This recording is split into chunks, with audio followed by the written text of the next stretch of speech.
Okay, thank you very much, Ma'am Shari. Hello, kids!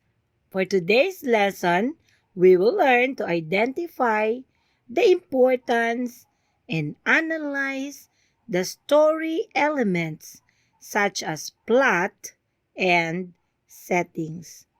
You will also learn how to write a short story using elements. Are you all excited?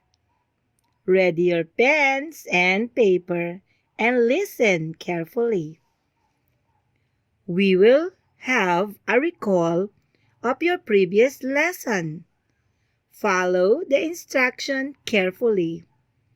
Identify the feelings or trait of the character. Choose your answer inside the parentheses and write it in your paper. You only have 5 seconds to answer each question. Let's begin. Number 1.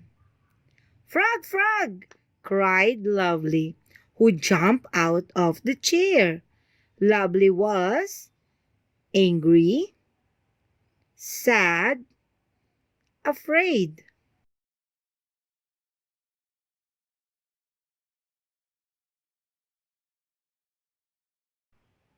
Great job! Number 2. Son, can you please send me a photo of yours?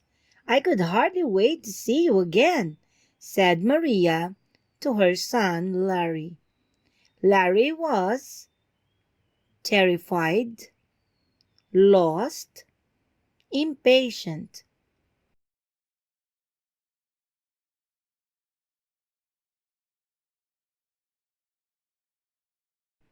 Amazing!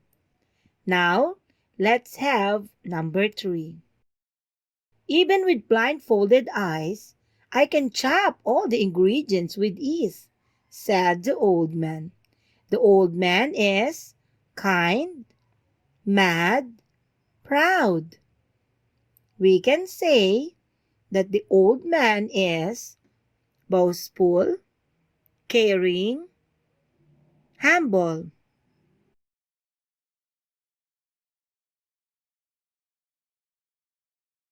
Oh, way to go.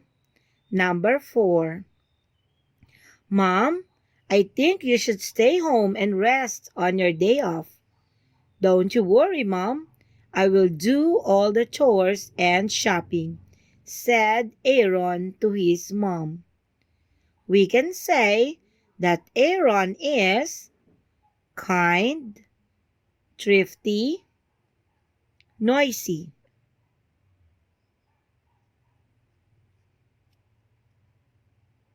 You are right.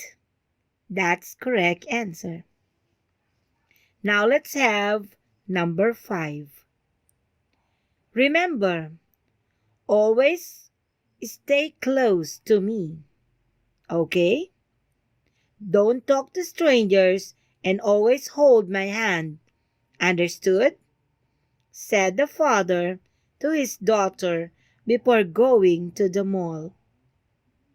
We can tell that the father is cautious, carefree, relaxed.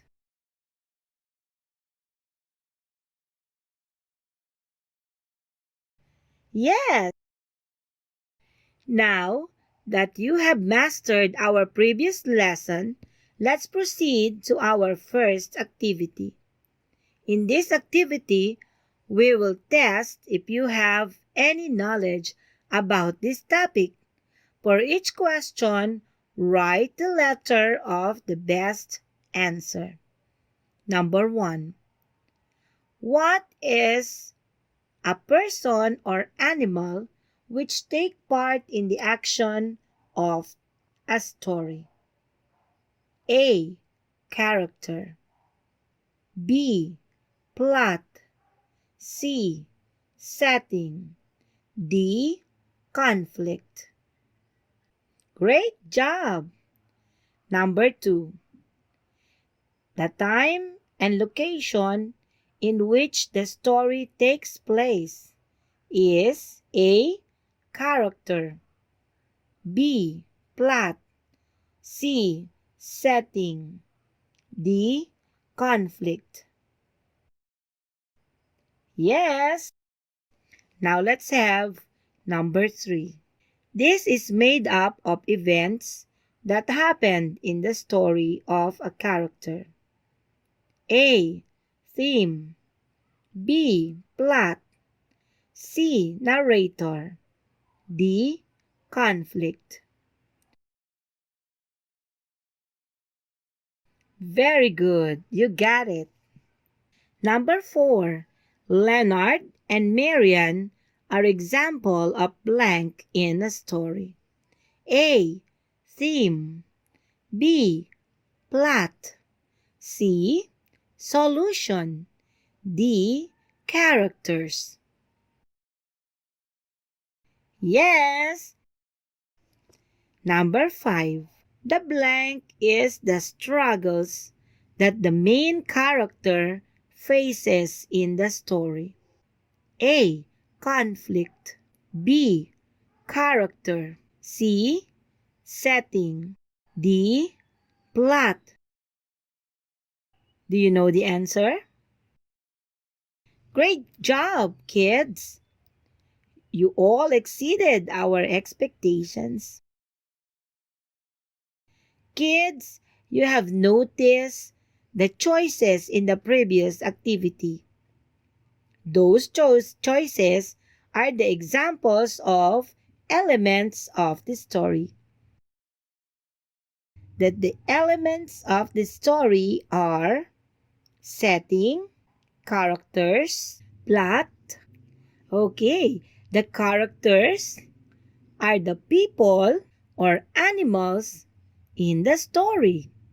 The settings talks about the place and the time that the events in the story happened.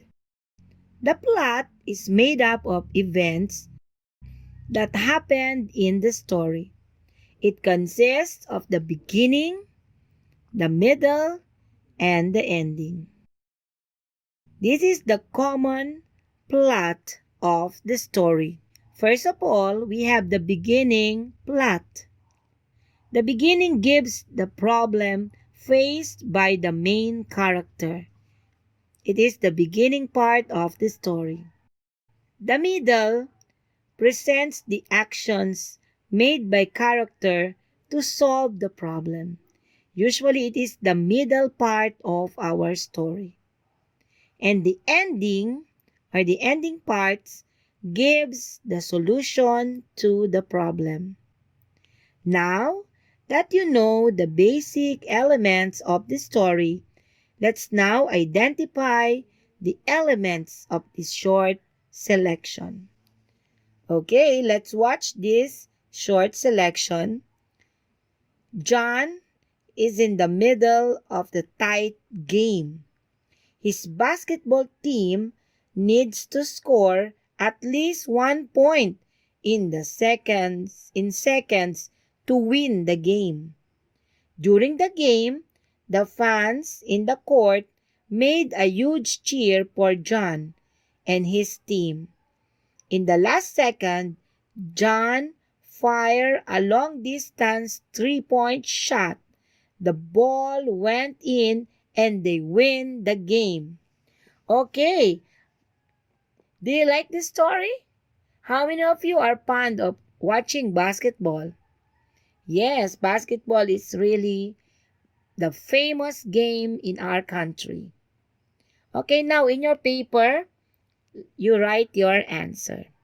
Question number 1. Who is the main character in the story? Number 2. Where is the setting of the story? Number 3. Can you spot where is the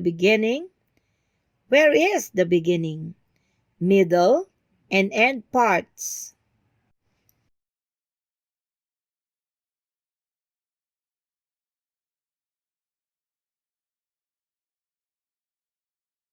Great job, kids! Now, let's try to test your knowledge once more by doing this simple task. Identify and underline words or phrase if it is character, setting, or plot. Write your answer in your paper. But before that, let us read the selection. Mang Jose went to the farm to graze his cow. He found out that his hat was missing, so he looked for it before going to the farm because it's too sunny at the farm. He searched everywhere looking for his hat. He was surprised when he saw his hat in one of his cow's horns. Afterwards, he went to the farm and rested for a while under a shade of a tree. He fell asleep peacefully while watching his cows in the green meadows. Okay, let me see your answer. Okay, for number 1, Mang Jose went to the farm to graze his cows. Very good. Mang Jose is a character. Number 2, Mang Jose went to the farm to graze his cows. Yes, farm, it is the setting, the place where the story happened. Number 3, he found out that his hat was missing. The answer is plot. This is the beginning part of the plot.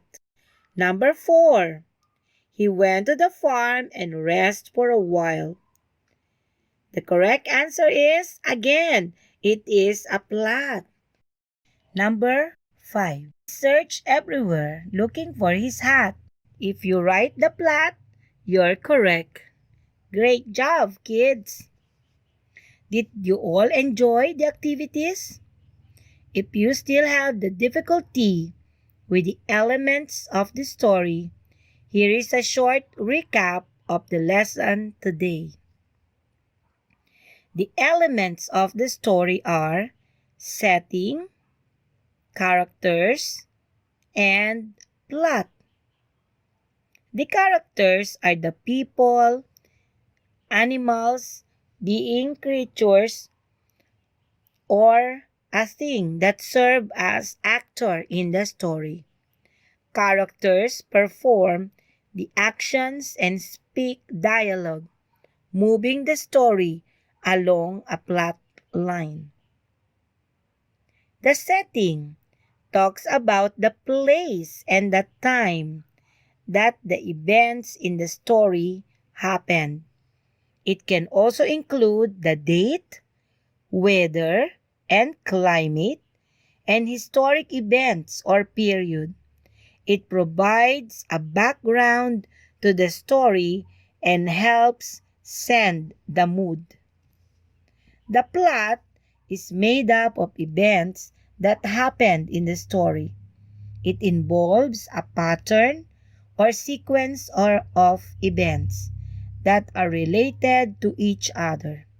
It consists of beginning, the middle, and the ending. Before this lesson ends, let's test your knowledge and skills by writing a short story using the 3 elements: character, plot, and setting. Okay, kids, write your story based on the following: character, setting, plot, beginning, middle, and ending. If any one of you had been able to do this activity, I am really so proud of you. Okay, let's check it out.